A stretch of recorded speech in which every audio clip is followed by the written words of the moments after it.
Okay, before I start, I've got a mile-long train passing, but Albanese is very upset at the moment about people making bikini AI images of him. So I thought I'd let him have his say. Moved various sites that were up containing fake images of myself superimposed on other people. That's the sort of thing that is going on social media. Social media has a responsibility to do the right thing here. Have you got the one with me, Michael, with three eyes on the Prime Minister? You can put that up as well. Lighten up, Michael. For goodness sake, lighten up, Michael.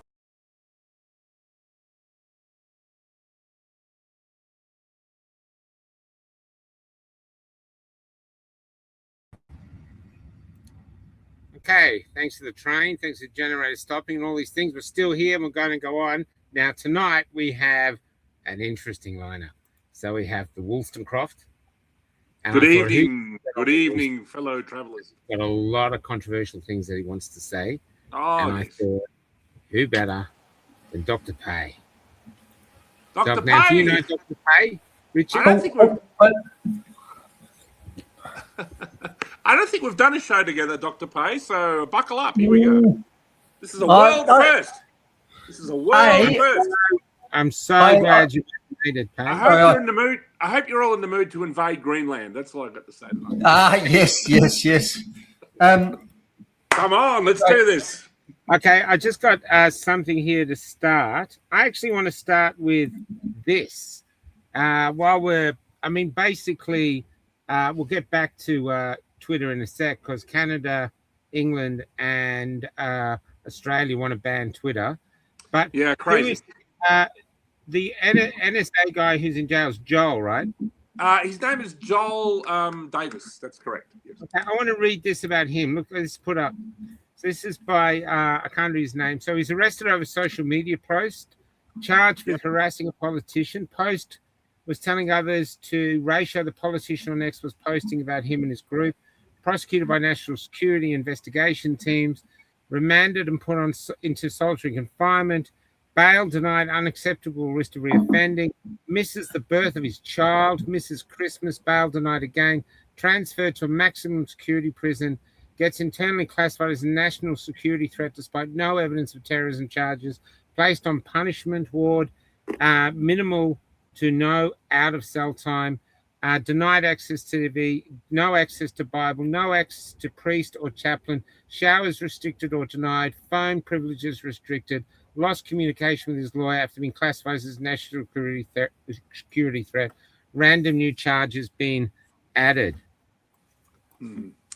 Political prisoner, mate. They call it political prisoner. Political prisoner in Australia. This is what we're at. Oh, yeah, absolutely. You know, it's ridiculous. Well, for someone who spent time in jail like that, Bruce, what are your thoughts? And these are the Nazi boys that they're seen as, but we're a free country. They're allowed to have a conversation, and our forefathers fought and died so they could be Nazis if they wanted to.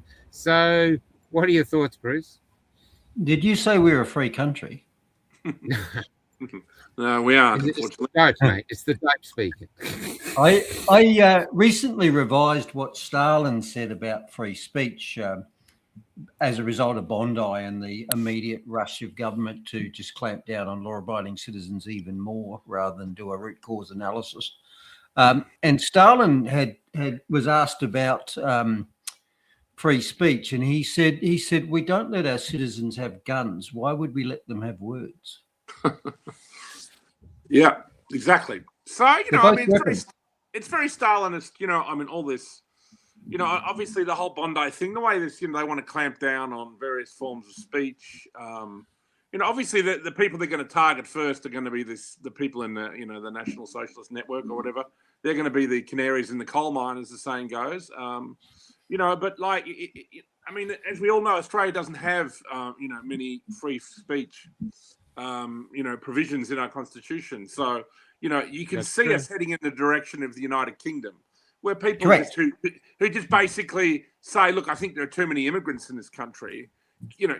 Practically, it's not quite that bad, but like if you express that opinion, let's just say with more colourful language, involving, say, the N-word, then you're going to be in trouble in the UK. And you can't use the F-word in the UK. People are being arrested for using it in private communications between two people. Some girl was thrown in jail for using the word faggot to describe her partner, or some guy who attacked her. I mean, she just meant it as an insult. I didn't even think she meant it as he was actually gay.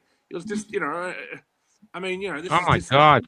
We do that all the time. It's a fun thing. Of course. As Morrissey said, you can't. He's in, Bruce. You can't express yourself. You can't express yourself anymore. Hang on. The way we all talk in conversation, you can't do it. Did you say there's some problem with calling person gay? Well, with the F word, yes, apparently. Isn't that a compliment? In the UK, I'm talking about, not here, but I know a lot of gay people who don't have a problem with the F word and use it themselves. And I know some black people who don't mind using the N word. It's just that I thought it was we white people, we can't use the word nigger. What's going on? I mean, what's happening here? I thought it was stunning and brave. There we go. See you in jail, stunning and brave. I mean, why can't? Why? I think that's the problem. One of the great things about, say, I remember Nick Giannopoulos, the whole word wog, is that he normalized it. He said, I'm a wog boy. He made a TV show. He did a theatre thing.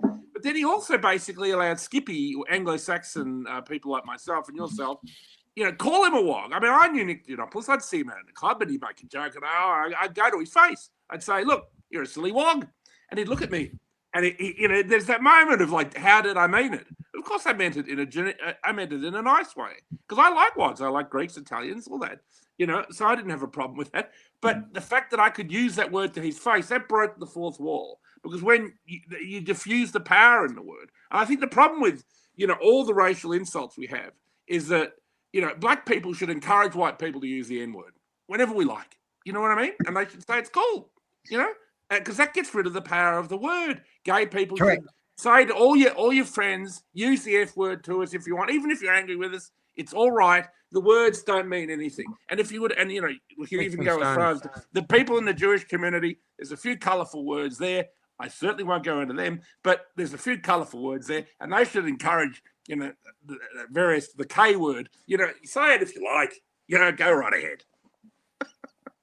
Yep, and just circling back a bit, talking about freedom. The last taboo, the K word.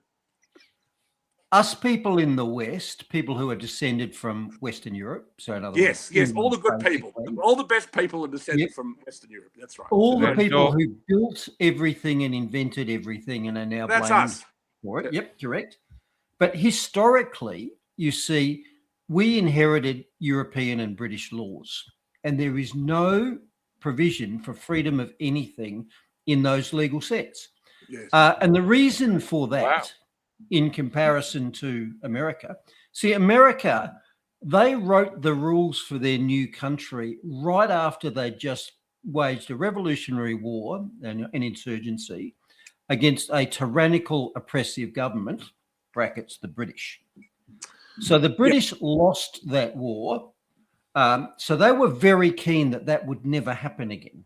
And that's why us descendants of British law don't have gun rights and don't have free speech rights. The Americans, on the other hand, won that war, and they wrote the rules for their new country were written looking backwards at what they'd just been through. We just rose up and threw out a tyrannical government, brackets the British, and what do we need to do to prevent that happening again? So they wrote their new rules for their country, their constitution, with that fresh in their minds. And that's why they have the First Amendment. You can say whatever you want. The Second Amendment, to back up the First Amendment, ordinary citizens can be armed, because they knew what was necessary to prevent them going through that shit ever again. Yeah. Now, in the last 200 years, the feds have relentlessly attacked and minimized that, but it's still in the Constitution. So that's why the Americans have got gun rights and why they've got free speech rights. But also, it should be remembered that the whole notion of democratic freedom, of expressing yourself, of not, living under the yoke, I mean, it's all in the Magna Carta. So this is all English. I mean, essentially what's known as the democratic free world that is enjoyed in many countries, many European countries, what's called the West, Western civilization, which is most of Europe, Canada, United States, Australia, New Zealand, and a few other places. That all comes essentially from the English genius for parliamentary democracy. So in the sense, that's one thing Starmer says. He says, "Oh no, England has a proud tradition of freedom of speech." Actually, it does. It actually does. I mean, most of the great, things that have happened in the world has been because English people have decided to say something. I mean, we ended slavery, for example. The fact that slavery doesn't exist is certainly not because the Arab world loves slavery. The African world loves slavery because they were making the money. They were selling off the people they didn't like in Africa. And of course, the Jewish world was deeply involved in this as well. The only people who decided to stop it were we Anglo-Saxons. Maybe stupidly when you can look at the way things have gone. Now, another thing too, just moving on. So, Australia, England, and Canada are getting ready to ban X.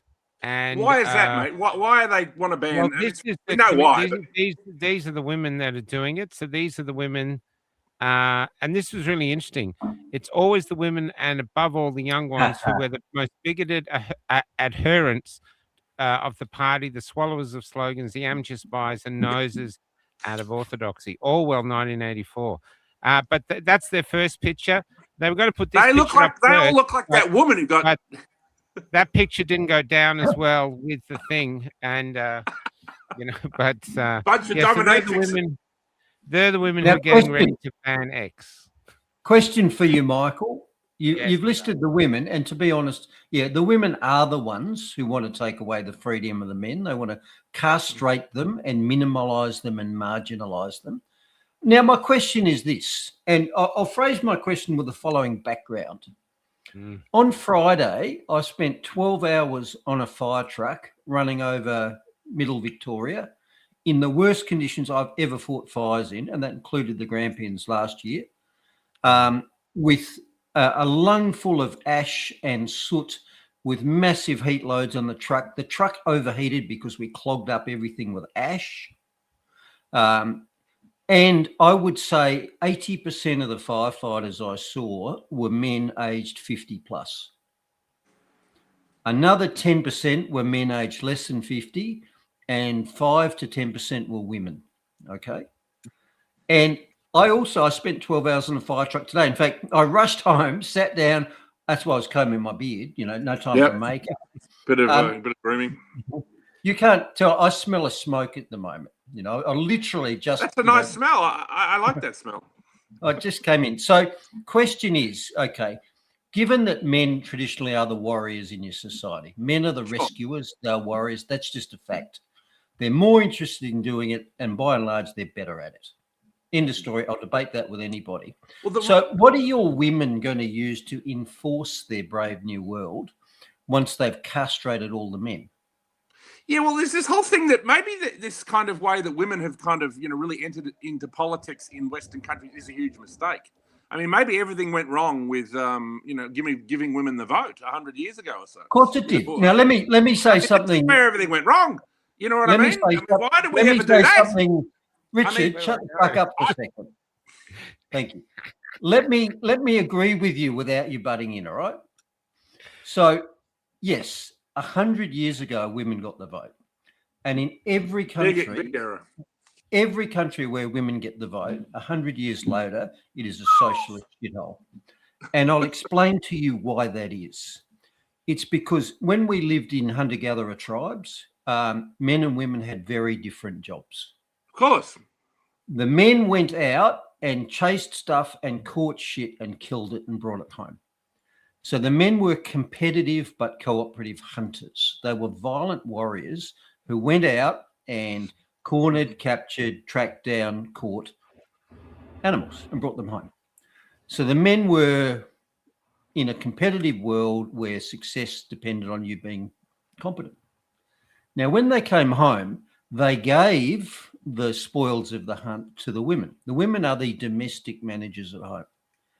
And the women's job is a socialist job. The job of the women is to divide the spoils up rather than let the kids fight for it. So the teenager, steals the food off the 8-year-old who steals it off the 4-year-old who dies.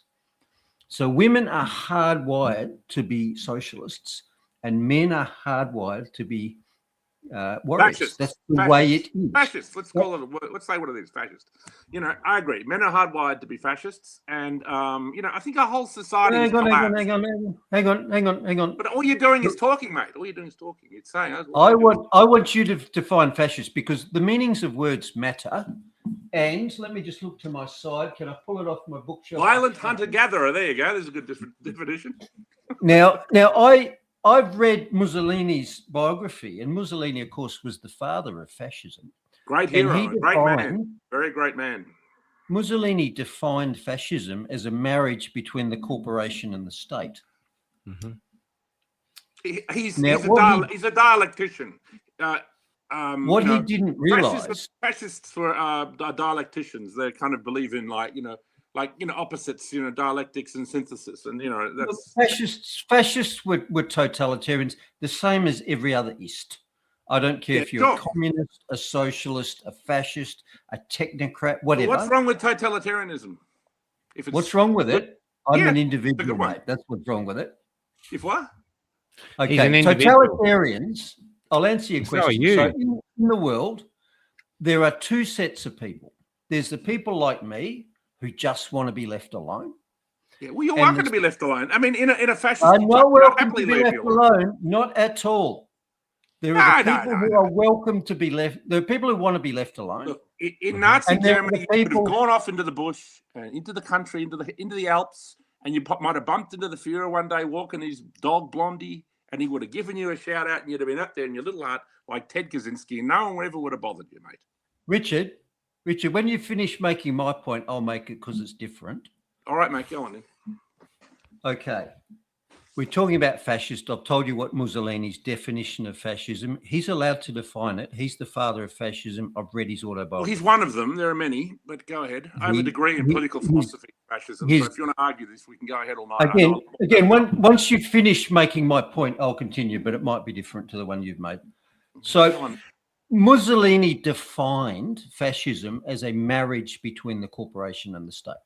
Okay, well, that's one of his definitions. The corporation is big business, and the state is government. It could be said that it meant capitalism. It's like a mix of capitalism and the state. I'm not saying I don't want to get diverted into capitalism, because again, you're making my point, which isn't my point. So why don't we let Bruce finish, and then you can have a say, Rich?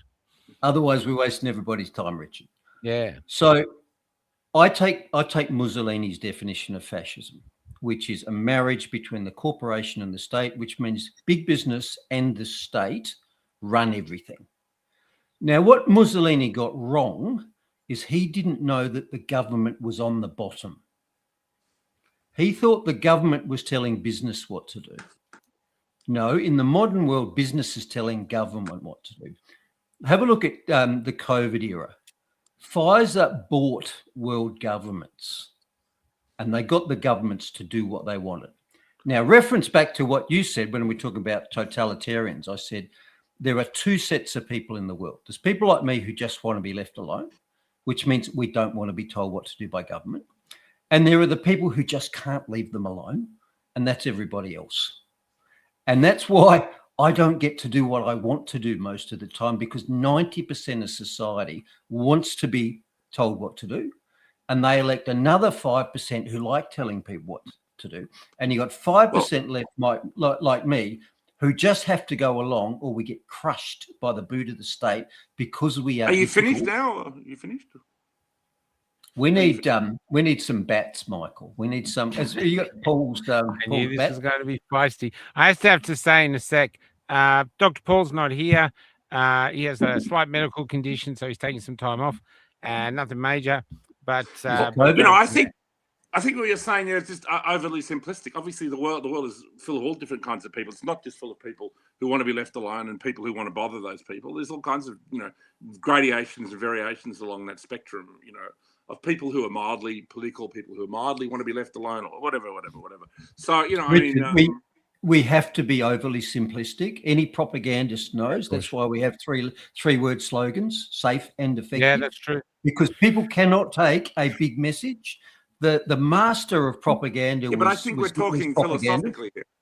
We're talking philosophically here, aren't we? Everything falls back to philosophy. Sure. So Hitler's master of propaganda, Goebbels, he said, you tell one big lie and you just keep telling it. It's a simple message that you just repeat over and over and over again. He said safe and effective, safe and effective. He said a lot of things. He was a very interesting fellow. And, it would be fair to say that, a lot of what you see within, modern propaganda, modern media, to some extent, he's had an influence on that. But so is someone like Edward Bernays, who was the nephew of Sigmund Freud. He invented modern, I guess, what's public relations and modern marketing. He's extremely influential as well. And actually, Goebbels studied Bernays' writing to it from the 20s, around the Weimar period and all that. So, it's a complex issue. Obviously, these companies do like. But would you agree, Rich, that complexity doesn't sell? If the leaders got out and told complex stories and included multifaceted. Well, I think the interesting thing. Let's raise the point of corporations. They couldn't sell it, did they? Look at it. Remember, ban the boats. Ban the boats. That was it. Ban the boats. Ban the boats. This is how we've grown up with one stupid little slogan after another. So you have say under Bruce Paix's model, you have you have the corporations and then you have the government, but the corporations have a lot more power, right? But one thing the corporations don't have is the military. Now, I don't know if you remember that. Do. They rent it off the government. Yeah, okay. But they don't, if you actually had a leader that was and a military that would follow them, you could essentially say to the corporations, well, that's all very good.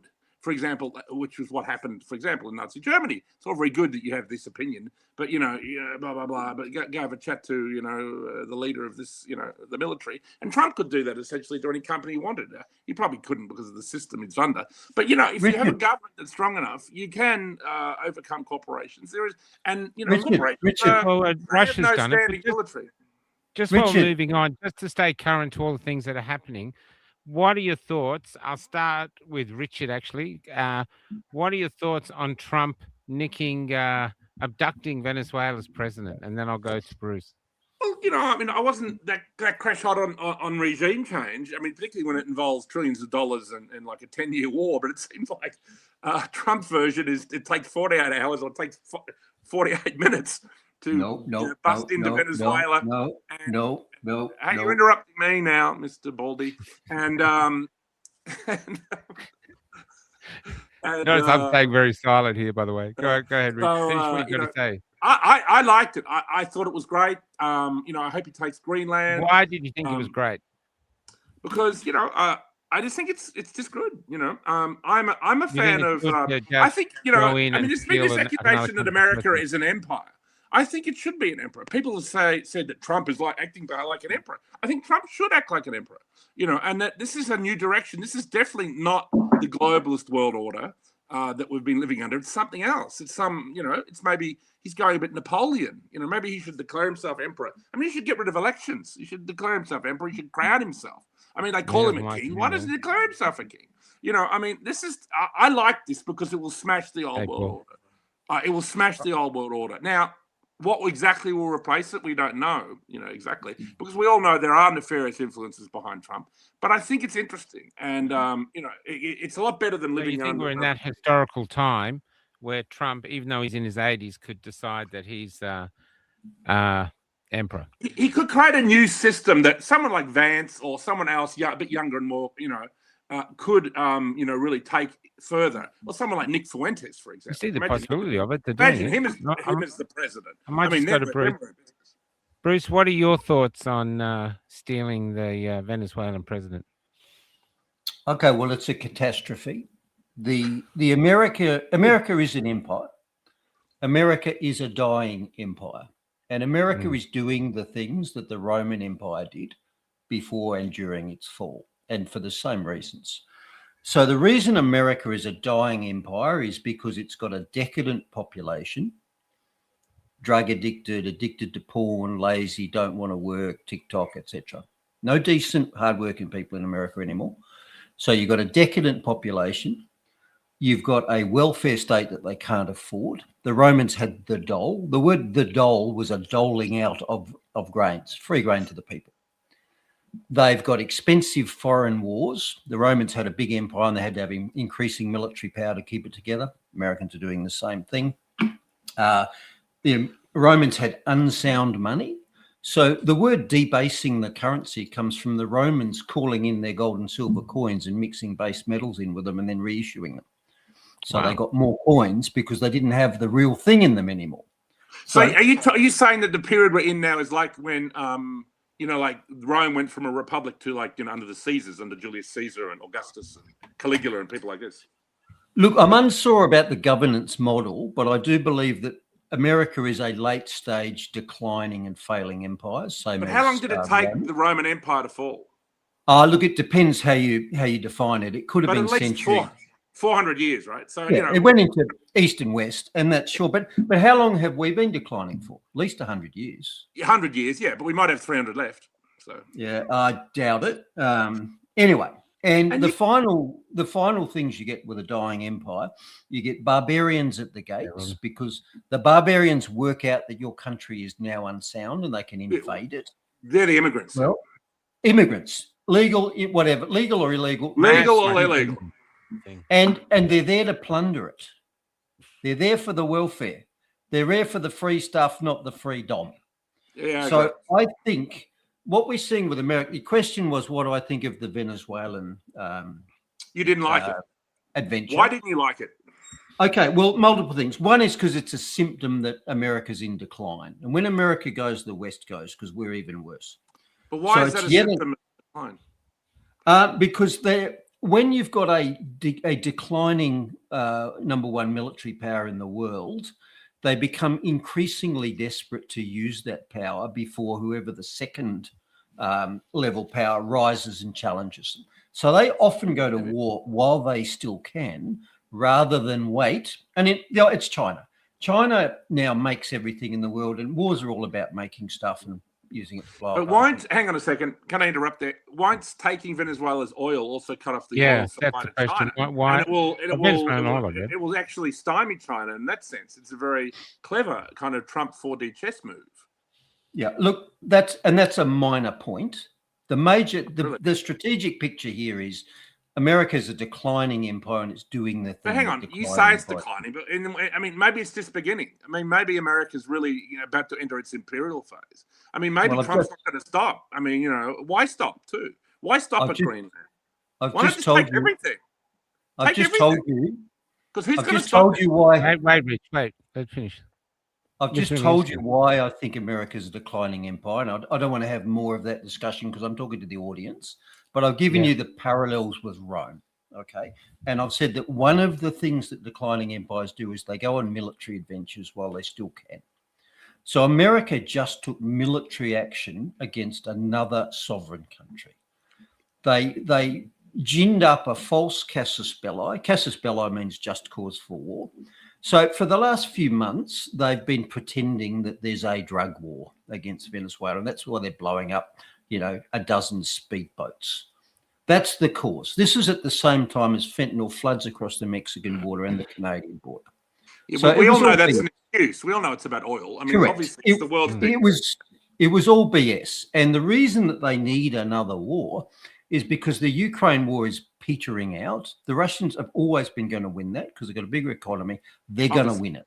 So they need a replacement. I'm on the Russian side in that war. Ukraine's. And so, if anybody, the Russians have casus belli for invading Ukraine, but that's again too much to go by. But I noticed, when America spent 20 years in Afghanistan, even longer than much longer than World War II, much longer than they spent in Vietnam, and when it finally petered out a couple of years ago, they left suddenly. They left behind all of their military hardware, which meant that they had to rebuild it all. Huge work for the military-industrial complex. And they had to find another war. And in a very short period of time, the Ukraine war popped up. So there's your new war. Now, the Ukraine war is dying now. The Russians are at some stage going to win that. Now, once that goes, okay, we need a replacement for that. Okay, well, they whacked a few missiles into Iran. But that's pretty dangerous stuff. The Iranians have got teeth, Sending weapons to Ukraine is unlikely to damage America apart from. And there's a rumor that Putin will, actually give nuclear weapons to Iran. But obviously, there is a kind of color revolution going on at the moment in Iran. Well, let's talk about Iran now. They want to bring back the Shah. Okay, so this is Iran now.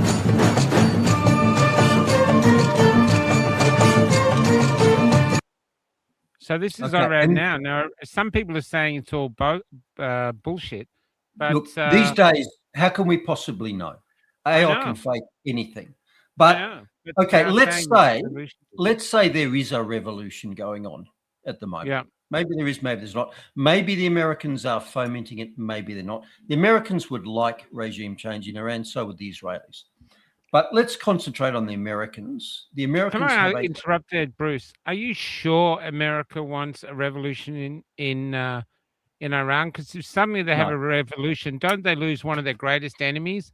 I mean, Iran's a great enemy. It's of no threat to them, and yet they flog it out like this is the most dangerous. So they lose that. I think they want to lose Oceania. I mean, Israel wants a more friendly regime, obviously, and obviously, like this new Shah that he's like related to this last Shah. Is it the son or the grandson? I don't know, but obviously, it's funny too. The old Shah of Iran didn't particularly like Israel that much, and there's a great 60 Minutes interview I could redirect people to. America is controlled by the Zionist lobby, and yes, of course they are. America is an Israeli vassal, so it doesn't matter whether the Americans want a regime change in Iran. It matters whether the Israelis want the Americans to. Yeah. Okay. Yeah. That's the real thing. But let me circle back, because we're talking about Venezuela's about. We're told it's regime change. We get rid of Maduro because he's a bad man.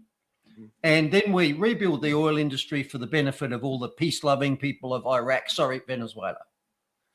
I've watched this movie before. I was boots on the ground in Iraq and Afghanistan. Now, both of those regime changes went swimmingly during the military phase. And 20 years later, the Americans were defeated and out of Afghanistan, and it was about 10 years in Iraq. So it always looks good early on, and the Americans have never got the sense to stop, because the point of it is not the regime change. The point of it is the war and the insurgency that follows, that is then a market for the military-industrial complex. That's what it's about. So the Americans, assuming they're driven by the corporations, the military-industrial complex, they don't want a quick, short, sharp, successful regime change in Venezuela. They want it to descend into chaos, which means American boots on the ground, means American aircraft flying around, it means smart bombs dropping, etc., etc., etc. Same as they ran in Iraq, same as they ran in Afghanistan. They want it to be a market. We don't know if Venezuela will descend into that, but I mean, you are suggesting that it will, and it's certainly possible that it might. But I mean, it seems like Trump is not interested in those kind of wars, and he may have a new, way of going about things. I don't know how he expects to take Greenland. I mean, apparently he's asked his. Let's talk about Greenland. So Trump wants to take Greenland. It's strategic. How the hell does he expect to do that? I mean, hang on a minute. Why the hell does anyone expect he can't? But 32,000 people there. So what? Yeah, well, exactly. So just take it. So it's easy pickings. Just do it. But, right. And yourself, Bruce? I think the Greenland thing's just a Trump thought bubble, to be honest. I don't think they're serious about that. No, I think it's strategic in relation to Russia and China, and it's got a lot of rare earth minerals, and it's pretty much untapped resources, and it's also right next to America there. I think it's like the Anschluss when Hitler took Austria and made it part of the Greater German Reich. I think what we're seeing is the Anschluss of Greenland, which will be and how did that work out? The Greater American Reich. And how did that work out? See America enter a true imperial phase at the moment, and I actually support that. And I'm sure we're going to have a lot of Zionists along for the early days. We're going to have a lot of Zionists along for the ride, but we don't know where this road exactly goes, and this road can go fucking anywhere, if you know what I mean. The only trouble with this, Richard, is you talk philosophy and you talk the fun and the legends of it, but war means sons dying. War means families dying. War means just pointless death. War means hatreds. Let me finish. War means hatreds entrenched into countries that they can't get rid of. It's not a film. Yep. It's not a Netflix series. These are real humans who just want to live, being taken over. And the only reason they'd have wars is somewhere there's some rich cunt who wants to get richer, and he's going to kill a lot of ordinary poor people just so he can buy another. I would maxi yacht. say that That's the actual thing. an It's American America's the same. takeover of Greenland would probably benefit Greenland people more than the current situation. And also, as Trump said, Well, I think you if should ask the we don't Greenland take people it, if America doesn't take it, China will take it, Russia will take it. And who's that's China true. invaded, apart from Tibet? Yeah, okay, America is making, I guess, I what don't you see call China invading anyone. preemptive moves. They buy it. I mean, they own us. China owns so much of us. Yep. It's incredible. Yep, they buy it. Exactly right. They buy it. We're a it. bit 50-50 with China and America, aren't we? You know, and the thing. But let's go on this. I just want to show this is what when you talk about what's wrong with totalitarianism, this is it. Iran, 1970. Now they've had 47 years of strict Islamic control, and the current things coming out of Iran is that they're burning mosques. So it's we'll have to see what happens, what's real or not. But totalitarian systems, I think, last 1 or 2 generations. But then the young, like what happened in Romania, hit the streets and go, "Give me liberty or give me death." They're not sustainable for that amount of time, because most people don't want to be fully controlled. They want to be individuals, and you can't be that. I'm not a fan of totalitarianism.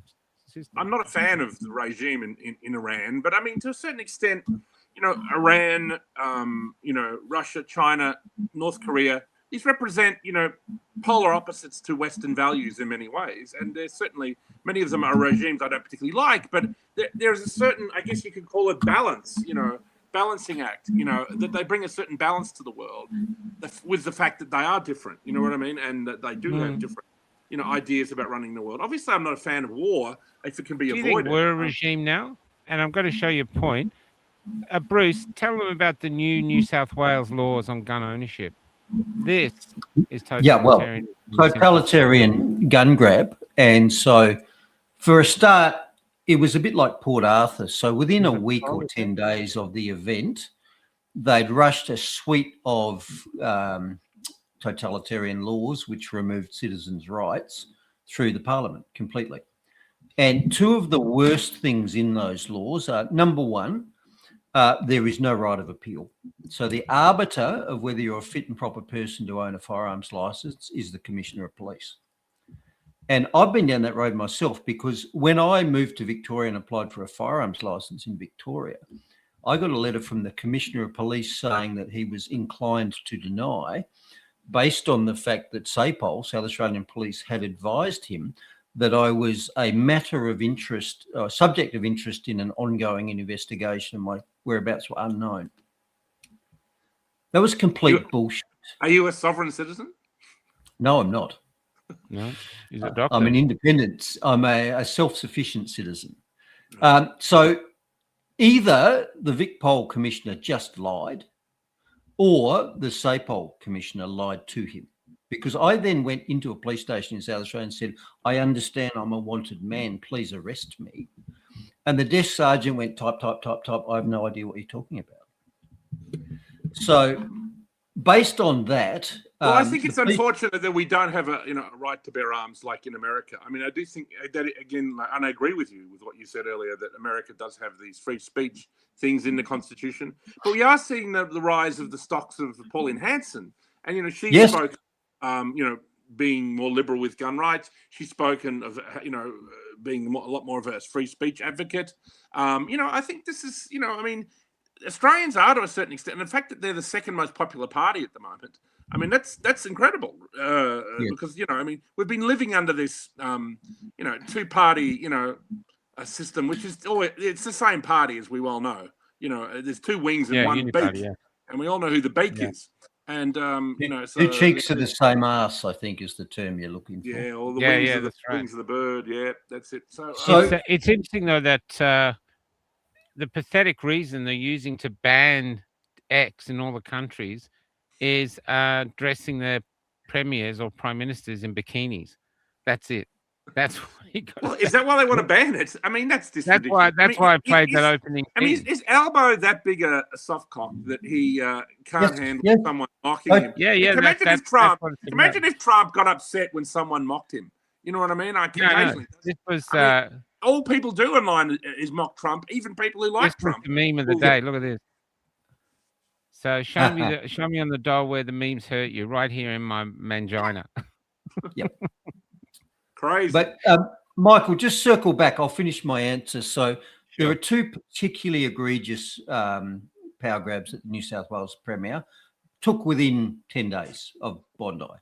So first thing is he made the police commissioner the sole arbiter of whether you're allowed to have firearms with no right of appeal. If the police commissioner says, no, I don't think you're a fit and proper person, that's it. They specifically removed any appeal rights.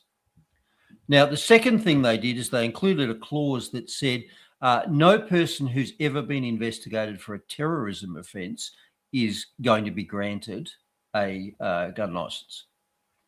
Okay, I've been investigated for a violent attack with a vehicle. That's what I was charged with in Canberra. So I was a violent right-winger demonstrating against the government who used my vehicle as a weapon. Pretty easy to say that's a terror offence. Yeah. Now, the only thing is the whole thing was bullshit. It was made up, and I proved that in court with video. But the new law does not say convicted of a terrorism offence. It says investigated for. Don't forget that you spent 7 days in isolation in jail because of that bullshit charge too. Yeah. Yep. So this, you said, look, you're seeing helpful signs. Pauline Hanson's up in the polls. Sure. 90% of the people, to quote Matthias Desmet, they don't want freedom of movement. They want freedom from responsibility. And 90% of the people just want to be told. They just want to be told what to do and to go along. I don't think people want freedom. I mean, it's one of the things I've spoken about. I think people really want fascism. My attitude I have to say that Richard agrees with a lot of what you're saying. This is the interesting thing. It's like you're arguing, but you're both agreeing on this, almost agreeing on the same thing. Yeah, we do have a lot of the same opinions. I just think we're coming at it from slightly different hermeneutical positions. I mean, I think Bruce is coming from a more libertarian, and I'm coming from the perspective of the new right, the dissident right, the alt-right, whatever. That's Can I put another thing forward? I don't think it's that people don't want this or don't want that. I think people live life like they're playing a game. If I go with this side, will I benefit more or lose more? If I go with this side, will I benefit or lose more? The reason people never joined the freedom movement, we had no way for them to pay their mortgage. The government had all the money. Simple as that. I want to pay off my house. I'm going to go with the ones that have actually got the bucks. I admire you guys. Good on you. Here's $50. You keep going. Love you. And then here, guys. Yeah, jab me up. And that's it. It's only when the government, and if you took money out of the equation, the government's got nothing to offer the people. It's only when they sit there and they go, you know what, this ain't working. I'm losing my house. I can't feed my kids. Yeah. Screw this. We have to, and even I don't think they'll look to us because we haven't found a way, but that's when they'll start to get edgy and look for anyone. And that's why Pauline Hanson is the beneficiary of that. Yep. Yeah, well, she does present, I mean, I think a lot of Australians have realised that she does represent a party that is actually a lot more mainstream than people realise, and that, you see this, obviously, she's similar to someone like Donald Trump. She's similar to like someone like Nigel Farage. Now, Nigel Farage was somebody in the UK who, obviously was deeply connected to Brexit. But of course, Brexit happened, but, it didn't really happen. It happened in name only. This is a thing that's happening all over the world. You've got Marine Le Pen in France. You've got Geert Wilders in Holland. You've got Maloney, and you've got other even more far right parties in Italy. The Italian premier, or the Italian president? Maloney, and then you've got Orban in Hungary. You've got Poland, which hasn't accepted any immigrants, and of course has had no terror attacks, and has a beautiful holistic society where people are still European. I mean, this destruction of European countries is shocking, and from the inside. And it's obviously happening here. It's happening all over Europe, and it's only happening to European countries. It's not happening to Chinese countries or Asian countries. It's not happening in Africa. The Africans are not getting all these Asian people suddenly, though there are some Asian people, Chinese people going to Africa to steal the resources, but that's a different story. We'll get into that if you want it. But so you're going back to what Bruce said from the beginning about women.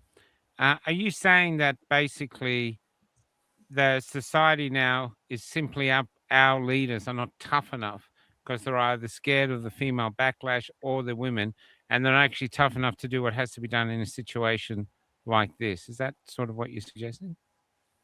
They're not masculine enough. Not masculine enough. Yep.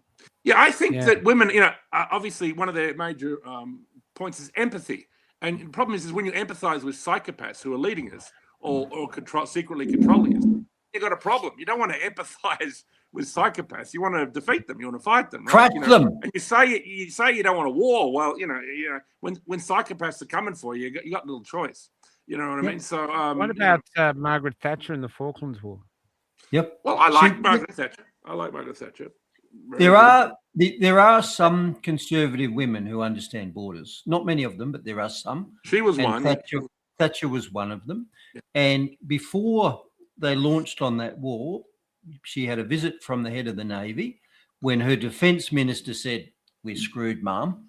She had a visit from the head of the Navy who said, "We can go down there and take the islands back and it'll cost us between 5 and 10 ships." Mm-hmm.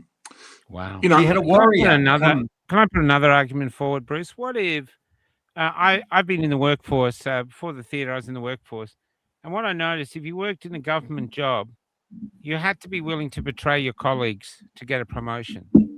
I was a postie for a while, and the only way you could become a duty manager, you had to. So I'd be the postie, I'd become a duty manager. I had to dob you both in for something, anything, and then I'd go up. This has been happening for about 20 years now, maybe longer. So we filled our upper echelon with weak people who are self-serving, willing to sacrifice their mother, and they literally have no backbone and don't give a fuck about the country. And you look at it's all yes men. And that's why Albanese is the pinnacle of weak leadership, because beneath him is just a weak pyramid of leaders. He, in a sense, even though he's a man, bureaucrats. Though he's the man, and that's why it's funny to put him in a bikini, because he really is a female leader in many senses. Yes. In the sense that he's not manly in any way. He's not gutsy. The most gutsy thing he did was probably wearing a Joy Division T-shirt after a meeting at Trump, because he's making a bit of a funny fascist joke, isn't he? But that's about the most gutsy and funny thing I thought he ever did. But look, Trump is obviously an alpha male, and in a sense, Pauline Hanson is the kind of, if she would have been alpha female, in the Thatcherian, model, look. But you see, in like the Liberal Party in Victoria, they put in that Jess Wilson or whatever. She literally looks like the daughter of Jacinta Allen. I mean, like they look the same. She looks like 20 years younger. And this design Susan Lai, is the leader of the Liberal Party. She's so hopeless that obviously she's partly responsible for the reason that One Nation is pretty much going to take the place of the Liberal Party. So we can actually see the death of the Liberal Party. I think we're witnessing, and because they have been so hopeless, they were terrible during the pandemic, as you well know, and they have let us down, the Liberal Party. I backed them for a long time. My parents voted that way, so I often backed them. But as soon as Pauline Hanson appeared, I would always support One Nation, because I thought the right-wing party was never right-wing enough. Even Pauline Hanson is not right-wing enough for me. Bruce, you've been working all day, but the other, there was something else. There's so much going on at the moment. I actually think the whole world is in chaos. It's almost on purpose to keep everyone sort of on edge, and no one knows which way to turn. And common sense is truly under attack. If you want to have a promotion or you want to move ahead now in any business, you literally have to lie. Climate change exists, men can give birth, all that other fucking bullshit. Yep. You cannot tell your truth. Would you actually conceive that we're actually already in 1984, and the only thing that George Orwell got wrong was marketing? He saw it as grey, but it's actually yellow, like through a filter of McDonald's. But we're actually in that amount of control now. And is it totalitarians? What does he call the rabble in 1984? The proletariat. Proletariat. That's us. And they're in the upper echelon. The proles. I think we're in what's called the fourth turning. And if you want to know about the fourth turning, it's a very difficult book. But look it up, the fourth turning. And the fourth turning says that history is not linear, doesn't go like that. History goes like that. It's cyclical. And you go in basically 4 generational cycles. They call them the seasons of 20 years each. And each one is quite different to the others. And it's characterized by the childhood experiences of the people who then become the leaders. So it started off with the last major worldwide crisis, which was the fourth turning is the time of crisis, when things fall apart. You have wars, you have catastrophes, you have widespread loss of confidence in the institutions, and everything breaks. Well, that's where society is breaking. And the reason society is breaking is, well, it's cyclical. But now that we have all this DEI and woke bullshit, the only way you can get promoted is not just to suck up to your manager. You've also got to be less competent than your manager. So you're not a threat to them. That's what I meant, yeah. Yes, people. And that's one reason why I lost my job 3 years ago, because I was too frigging competent. I saw their bullshit. I called them out on it, which meant I was a threat, which means I had to go. So that's well. I don't want to quote Chairman Mao, but I will. There is great chaos under heaven, he once said. The situation is excellent. Yes. So what he means by that is that during times of great chaos is the time for revolutionary opportunity. Now, obviously, that can apply to the far left, and that can also apply to the far right, though. You know what I mean? This is a moment where and this is why you're seeing far right parties. That sure, the radical right in this moment of great chaos has a chance of seizing power, and we could end up in some communistic nightmare, or we could end up in some right-wing paradise. You know what I mean? Or it could also be a dystopia as well. So we all know the right can produce its own dystopias, but I live in hope that we could create something more interesting. In the ruins of this world, this neoliberal world order that we see collapsing. I guess, the neoliberal world order has ruled us since, I guess, the fall of the Berlin Wall, when, the whole Cold War ended. And then we entered this period of neoliberalism.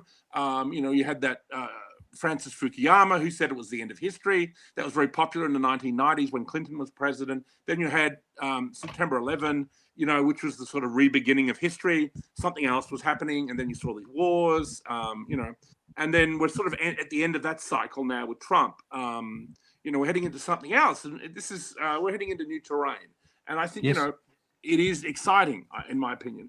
Maybe I am an accelerationist sometimes, without a doubt. Yep. I don't know if I'm an accelerationist. Sometimes it's better to speed up the decline. You know what I mean? Yes. So, and that's why I think Trump, to a certain extent, is an accelerationist. Because one of the best things you can often do to your enemies is give them exactly what they want. For you, Richard. Yeah. Is our country worth protecting? Absolutely. I love Australia. I grew up in a wonderful country, probably the greatest country on earth. If you look at all the great colonial countries, Australia is the best. I mean, America does have a lot of good things like, its constitution and right to freedom of speech, but Australia's easygoing. It's a massive country. It has the greatest beaches in the world. It has the nicest people. The only people as nice as Australians are maybe the Irish, which is also being destroyed by mass immigration. Yeah. The Irish people, the only other people who I can really relate to. And they've never been a colonial people, and they're having their country flooded with all kinds of scum from all around the world. Same. I just go back to Bruce, though. Bruce, do you think the corporations now, so we're in sort of a fashion, you think the corporations are actually in charge of Australia now? Like we're being pillaged, our gas being given away for free, these turbines, which are bullshit, Look, I do, but I'm not so much focused on, big bad companies doing things to our gas, for example, because at the moment, the prize here is the people. Pfizer needed to capture the Australian people to push their products into them. And Big Pharma does that all over. So you need government to capture the science, capture the recommendations to get their products pushed out. That's why vaccines were made mandatory. It's a free market for their stuff. That's why ivermectin was banned. It seems that, obviously it hasn't been a particularly hot year, but it seems like that whenever we do have, say, 3 or 4 days of 40, that they go and they and I believe arson is behind a lot of these fires that just instantly pop up. Normally you would have a 40-degree day and someone might have chucked a cigarette out a window and then one regional fire. This is the way it used to be, growing up. And then occasionally you would have a real disaster like Black Sunday, But it seems like we had about 3 or 4 days of really hot weather, and now it's cold again in Melbourne. I mean, and obviously that will affect the fires. So, obviously it's pushing the climate change agenda to a certain extent. Yeah. They've decided to weaponize that agenda, which of course, Bruce is a firefighter. So, Bruce, what are your thoughts on what Richard's saying about arson? Look, my experience is that at least 50% of our bushfires, grass fires, are completely natural. So lightning is a very common cause of fires, and it needs to be. That's what the Australian bush does. In fact, today, as I was doing some mopping up around Skipton in Victoria, where we're at a major fire there, the tree I was mopping up around was an acacia, and it already had open seed pods. The Australian ecosystem requires fire in many parts to regenerate. To germinate. And you can't suppress that forever. The Americans made this mistake probably in the 40s, 50s, 60s, when they started doing mechanized firefighting to protect their forests. And forests can be assets if you're getting timber out of them that's valuable. So natural forest that you're logging or pine forests that you're logging, the people who own those forests manage them, and they don't want fires going through and killing their trees because that's their product. So when the Americans in the 40s and 50s using machinery, come back from the war, aircraft, etc., they started trying to stamp out forest fires. And that's what the old Smokey the Bear thing was about, Only you can stop forest fires. Bullshit. Nobody can stop forest fires. All you can do is delay them. And if you delay a forest fire, the fuel loads just build up until one starts that is so intense that you cannot stop it. You don't get to choose whether you have a fire or not. You only get to choose whether it's a hot fire or a cool fire. So attempting to manage forests, natural forests, in an unnatural way is about as successful as trying to manage an economy with government inputs. It's a complex system. You have no idea what's going on. You pull a couple of levers and you get a result you had no idea about. We would be much better letting our native forests burn regularly. The only problem is you go to Hall's Gap where they've got a natural fire and the people who've got businesses there don't like it because it's smoky and the kangaroos burn and they lose money. So they try and suppress it and eventually they get a disaster. Well, what's interesting, Bruce, I went from, we went up to Lightning Ridge, but I think from Tenterfield, we took a few days getting there. Every single night, Richard, we had lightning. Sometimes right around the bus. There you go. Constant. Oh, yeah, look, And it come up so he could see what the lightning I would started. agree with what Bruce says. Yeah, 50% sounds about right. Yeah, obviously, there's been bushfires in this country long What's before the motivation people of ever the got it. others? What's the Do you know why the motivation? Blue Mountains are called the Blue Mountains? No. Because when Cook landed, he noticed this blue haze hanging over them from bushfire smoke. Oh, wow. It's natural. Yeah. It's natural.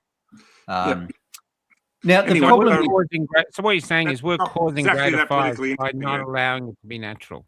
By just there's trying to two prevent sorts it, of, we end up creating we get bombs. two sorts of fires, outside fires in Australia. We get bushfires, which are fires in bush, and you cannot manage that. It just needs to burn naturally. You can't do anything about it. If you try, you just get a bigger, hotter fire less often, which is more disastrous. Now, the other set of fires you get are grass fires. So outside of the native bush, you've got vast areas of land which are cleared and are used for productive activity, sheep farming, cropping, etc. Now, that grass grows every year. But while this is a fascinating topic, it's not really politically relevant. No, but this is where that's where I am now. Just so this is all the grass. No, nothing to burn there, mate.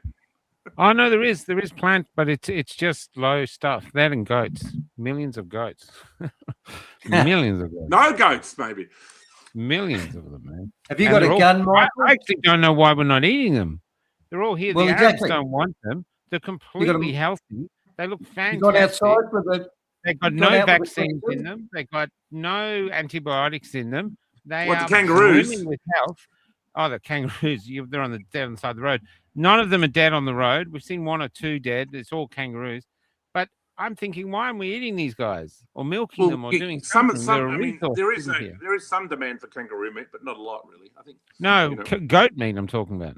Oh, goat meat. There's yeah, I actually think there's less kangaroos because I think the goats are eating them out of a house because the goats are eating everything.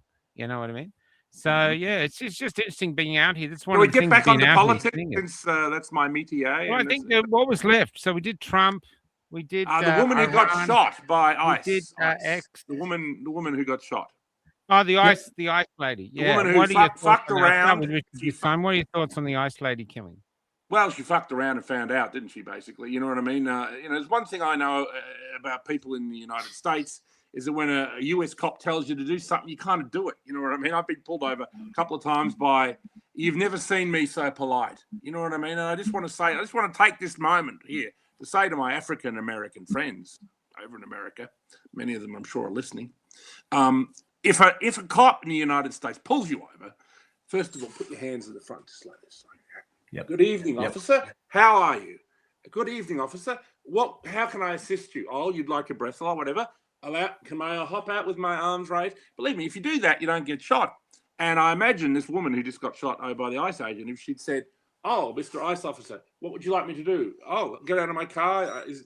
You don't like me blocking your vehicle or whatever?" I'm sure she'd still be here with us to have a whinge about ICE and tell us her own opinions about it. I mean, obviously, look, I don't celebrate the death of someone. Obviously, it's bad, but this is a lesbian woman who, instead of being home with her children, is out, trying to interfere with the legal removal of illegal immigrants. So obviously, I don't support that cause. I support what ICE is doing. It's not great, but after the death of Charlie Kirk, I mean. We all know that the left was celebrating the hell out of that. And I've noticed a few people on the right have been celebrating this silly woman. Yeah, I do. With a fountain. One of them had a fountain with the water coming out of her forehead. That was kind of rather amusing. But, it's very, very, very dark, very black humor. Well, it's terrible now. Can I get to Bruce? What are your thoughts on that, Bruce? I've seen two sets of vision on it. The claim is that she was driving dangerously at police and she struck and injured one. That's the claim from the establishment. The two sets of vision I've seen support that weakly at best. I think she did drive off with a cop in close vicinity, and perhaps he did get rolled down the side of the car. But I didn't really see any evidence that he was at risk of going under the wheels. And she wasn't a fleeing murderer or bank robber or anything like that. So my initial impression is that this may be excessive, but we need to see more, and we may not see more. Both sides know. They want to turn this into I did see that she said to them before that you've got my number plate. My number plate hasn't changed. So I thought, well, even if she did drive off, no offense, she's a citizen of the United States, and you got a number plate, so go arrest her later. You know what I mean? Yeah. It seems to be excessive, but look, we're not there in America. This is America different. Yeah, and they seem to want to use this as a kind of female George Floyd. Even years ago in Melbourne, there was that autistic boy with two knives in a car park, and he was about 14 or 15 or something, and he had two knives, and they killed him. And there was things later that he's a 14, 15-year-old troubled boy. Surely there must have been some other way they could have done it. Hit him with a car, shoot him in the legs, taser him, all these things. But they killed him. And so we're the same that way. Well, another thing out here that, because we're going downtown, a lot of the stories we're telling now is, and I want to clarify this is not about immigration, because I'm an immigrant. And I've worked and grown up with immigrants all my life. This is mass migration. We're talking in country towns now where they're saying they're just coming in droves. It's a complete culture shift. There's actually going to be no reason for them to integrate because their entire culture is coming with them. Yeah, they shift them in. And I think it's not even the people who are coming here. I get it. Hey, let's go to Australia, get all this free stuff. I get it. There's nothing against them. It's our government. And thing that we had a guy in Canberra tell me is that the Treasury, every migrant has a dollar value, and the government has said, "Oh, we get all these migrants in, we get all this money," and they've spent all that money. So this is just money. The Treasury doesn't give a crap about the people. The government doesn't give a crap about the people. It's just about trying to balance the budget and stuff. That's what his take on it. I got a feeling that it's something deeper than that. But so, what are your thoughts? I'll go with Bruce first. What are your thoughts? I think it's deeper. I think they're actually destroying Western culture at the moment, destroying the family. Well, of course, destroying everything. The West is committing suicide from the inside. You know, Yeah. The West is not being murdered; it's committing suicide. Yeah. And we've had this. It's like during the COVID era, where every single decision that our wise rulers made was not only in unison with every other set of rulers, but every single decision was demonstrably and first principles wrong. Yeah, and yet, with the few exceptions that you mentioned, Hungary, for example, just about every Western country is rolling out exactly the same suite. We've got mass multicultural immigration that does not work. We've got increasing censorship to stop the people complaining about it. We've got increasing chicanery such that more and more left-wing governments get voted in, who support this sort of thing. It's not an accident. It's a deliberate attack on our country. And people like me, I'm in my 60s. Richard said at the start, I love Australia, et cetera, Mate, I don't. I'm reminded of what a Rhodesian orthopedic surgeon I used to work with in Dubbo said to me 25 years ago. He said, I don't have a country because Rhodesia does not exist anymore. We're headed that way in Australia. I mean, for the moment, Australia does exist, and there's just enough, real Australians in this country that we could actually do something to stop where we're headed. But you're seeing, we are being replaced, and our culture is being erased. And this is similar to what's happening in Ireland.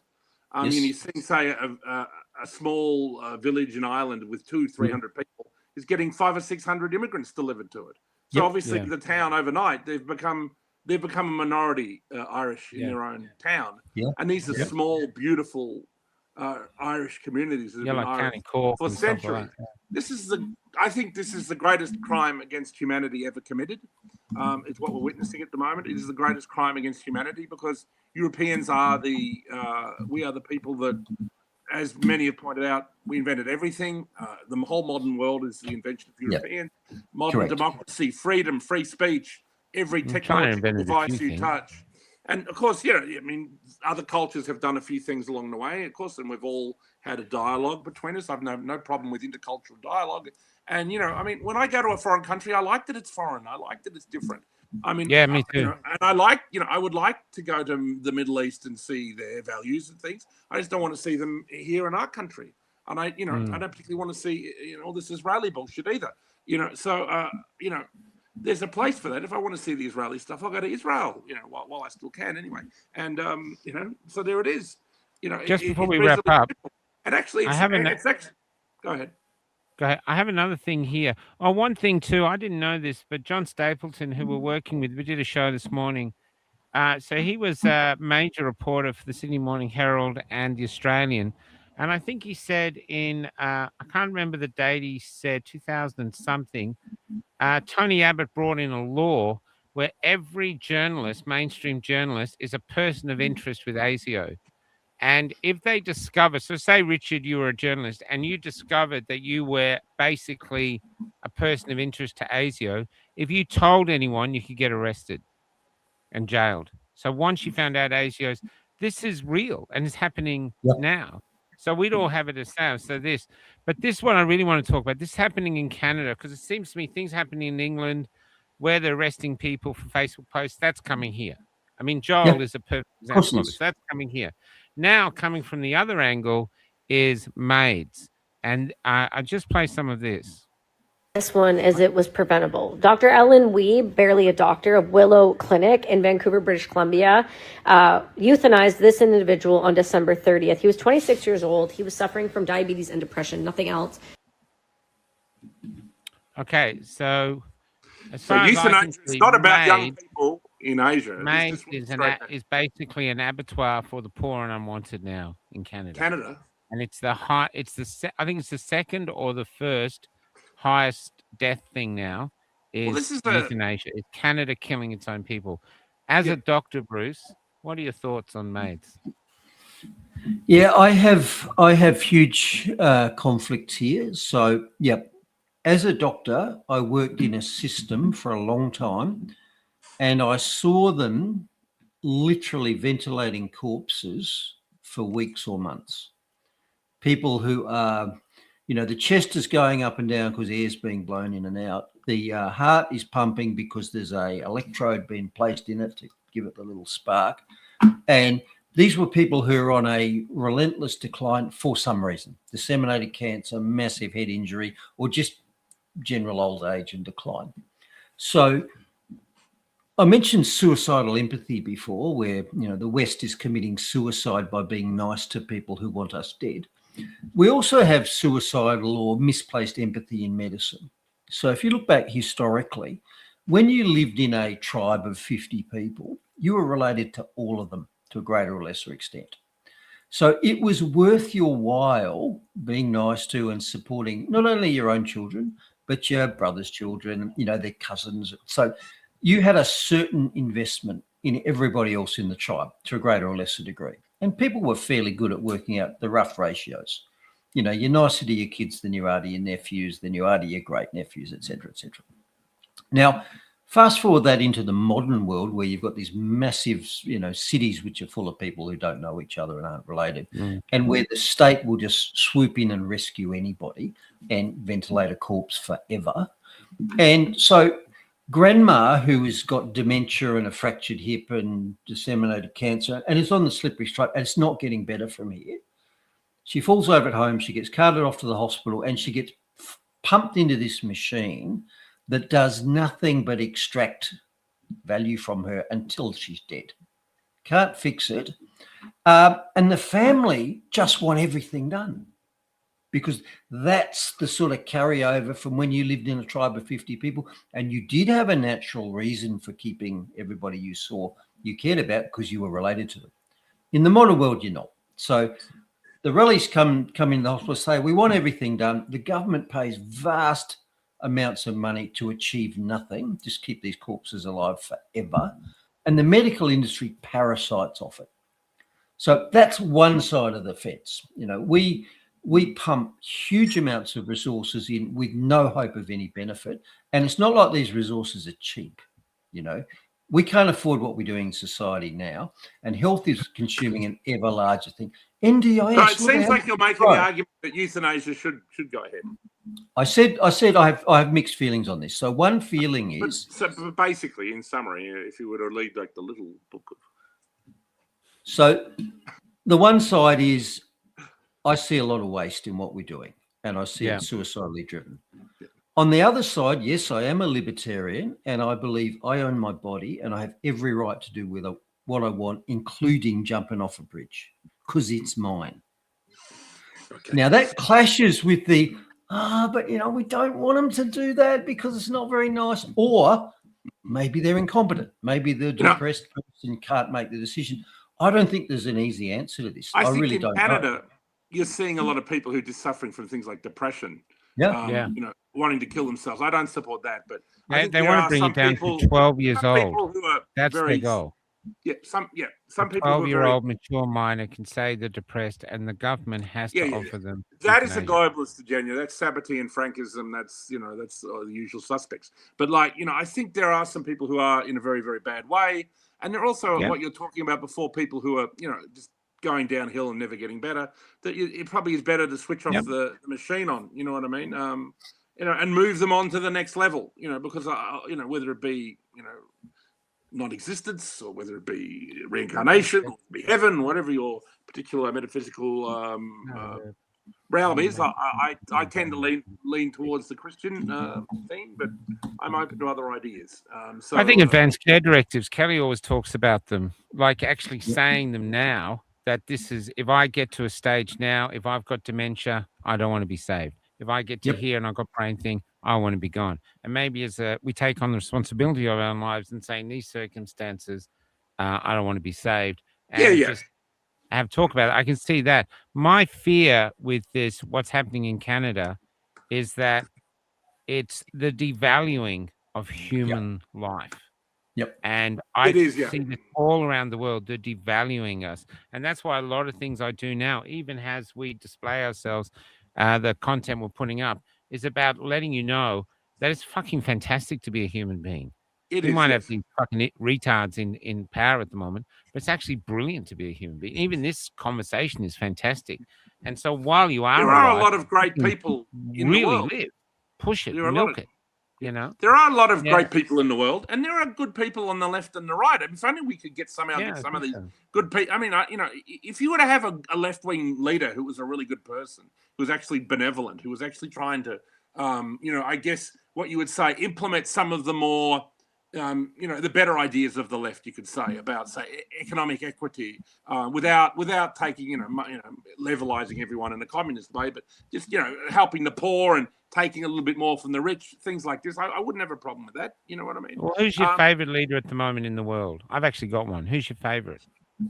Favorite After leader? Trump, not counting Trump. Well, it's probably not Trump anyway. I mean, you know, my favorite leaders, you know, well, probably Pauline Hanson, Nigel Farage, Marine Le Pen, Trump, Orban, Putin, Vladimir Putin. I love.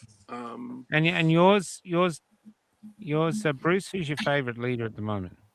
Look, I'd echo a lot of what Richard said. So I was a big early adopter of the Trump technology, and I had high hopes for it. I saw him fail in his first presidency because he just didn't know what he was up against.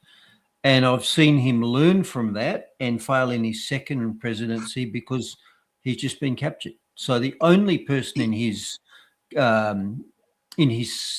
circle, his government, that I have any hope for left is RFK Jr. RFK, he's great, isn't he? RFK, yeah. I think, you the know, other one I like is the leader. I don't know if he's still in charge actually, but I watch his Instagram videos or people put into him. Is the Singaporean leader. How when they annexed Malaysia annexed Singapore, it was like they had no hope, and he turned into superpower. And I think he gave that guy, everyone, yeah. I He's think great. he gave everyone a vision, and he said, "This is the only way we're going to do it. This is it. We're going to." And because he gave Well, he them was a a vision, fascist. Did you know that he was a fascist? yeah, I know that, Richard. I'm telling you, but he raised it out of poverty to what it is today. So you can't deny that. So but I have that said. I've met Singaporeans who've left Singapore because they couldn't stand the authoritarianism of it. It is very authoritarian, and very strict, very strict country. It's a surveillance state too. Sure. Yeah, which is what there's a great video around everywhere you're driving the country now. They've got these huge boxes with cameras on it saying traffic counters. And I saw a video of someone, and it was on the ground. He said, "You really shouldn't push these down." And obviously he'd done it. But another great society. They're everywhere now. I mean, another great society is Japan. I don't know if any of you've ever been to Japan, but Japan is possibly the most well-run country on the face of the earth in relation to how. That's it. But as a humanist here, Richard, when I'm observing the people there, after a week, I found it so fucking depressing. I understand why they went to suicide forest and killed themselves. They're sitting on a train. They all look completely miserable. And this thing's going, don't cross your legs. Don't talk widely on your phone. Don't do this. Don't do that. Don't do this. Don't do that. No, they have a sense of politeness. And then there was no homeless, but we got up one morning at 5 to catch a bullet train, and the subway was wall-to-wall homeless people. They must get rid of them during the day. But it was really interesting. So I'm not saying they're bad, but I'm saying every nation has its issues. But for me, like where I am now, I'm near Broken Hill. I don't know if you've been out here, but Bruce probably knows. It's as flat as a pancake. There's only me and Cal. And right now there's the whole horizon, me and Kel, I think. There's no lights of houses or anything.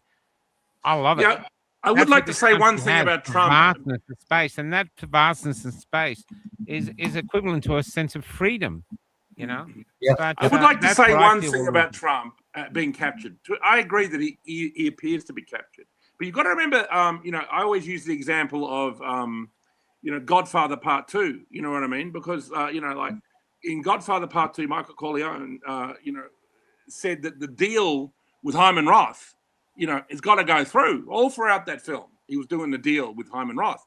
And one of his Italian partners said, hang on a minute, why do you want to deal with this fucking Hyman Roth guy? You know what I mean? Like, he's maybe the guy behind the guy, who tried to kill you. And then Michael Corleone, in a private meeting with him, says, look, I know it was Hyman Roth who tried to kill me. You know what I mean? But at the moment, I want him to think he's my best friend. You know what I mean? At the moment, I want him as close to me as I can possibly get him, because that's where the line comes from. Keep your friends close. Keep your enemies closer. Because, at the moment of truth, you want your enemy right next to you because you won't see it coming. And that is what I hope is going on with Trump. Of course, that's Machiavellian times, you're saying. Machiavellian of course. times, you keep your enemies as close as you can get, Bibi. Bibi, come here, give me another. Anyway, Bruce, I'm just going to say, do you have anything else you'd like to say tonight? Because I know you've been on the fire truck all day and yesterday, so you must be exhausted, man. So is there anything you'd like to say? And thanks for coming on. Amazing. Well, you two were actually, I was a bit scared about getting into what's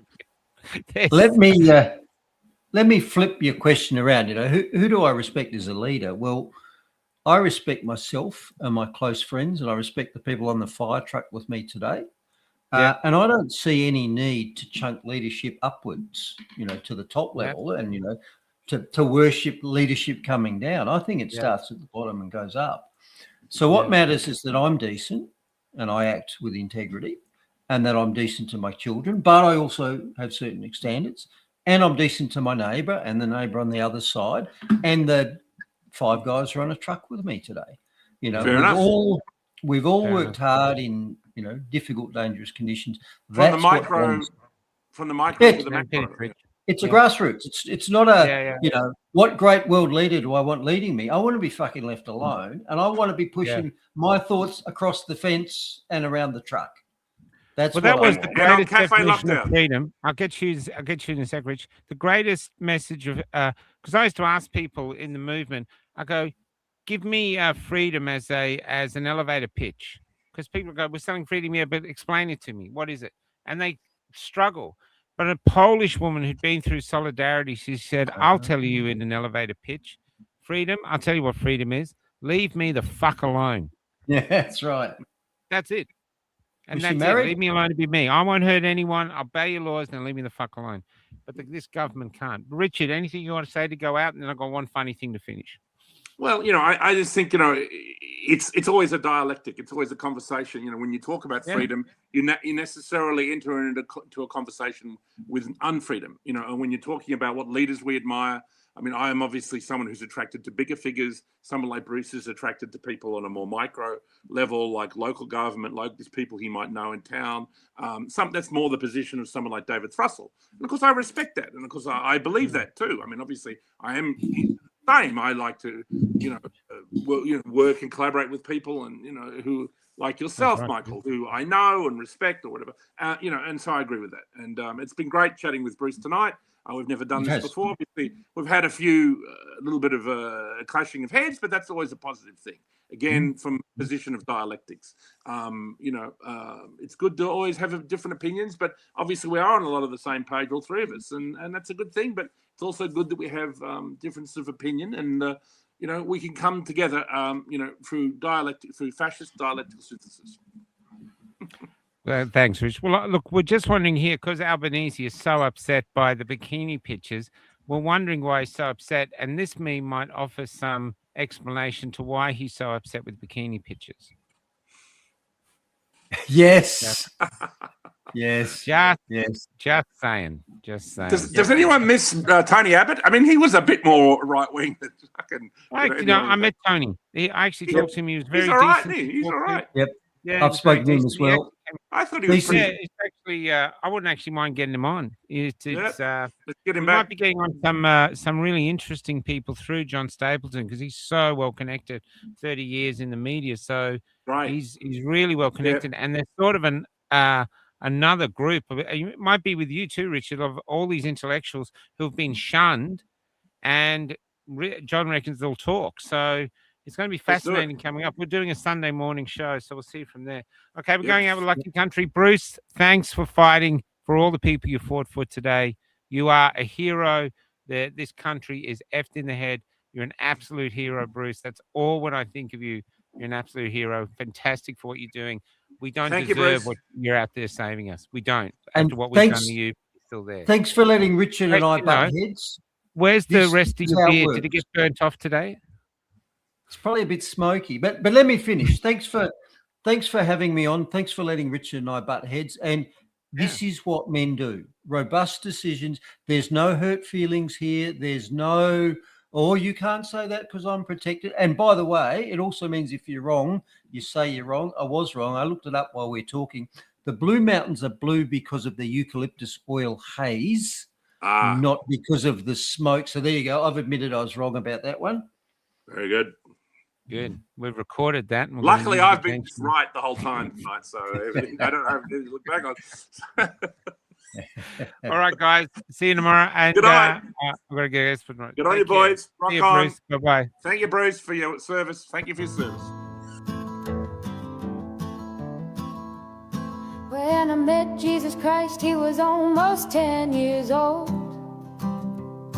And he was helping his mother push a trolley full of all they owned.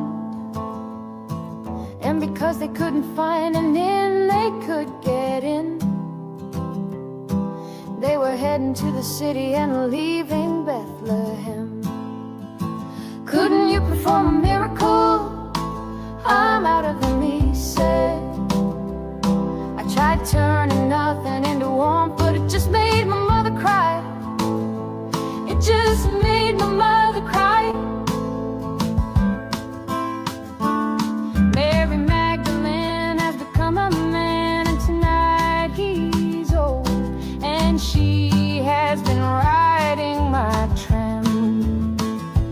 Now it's late and she's trying to sleep beneath a poster for a bank. Your dreams are important to us as it bathes her face in gold. Come give us your natural gifts, we make wealth from toil. Come pretend for history's page that we're advancing Australia fair. Let's pretend that we're all advancing Australia fair.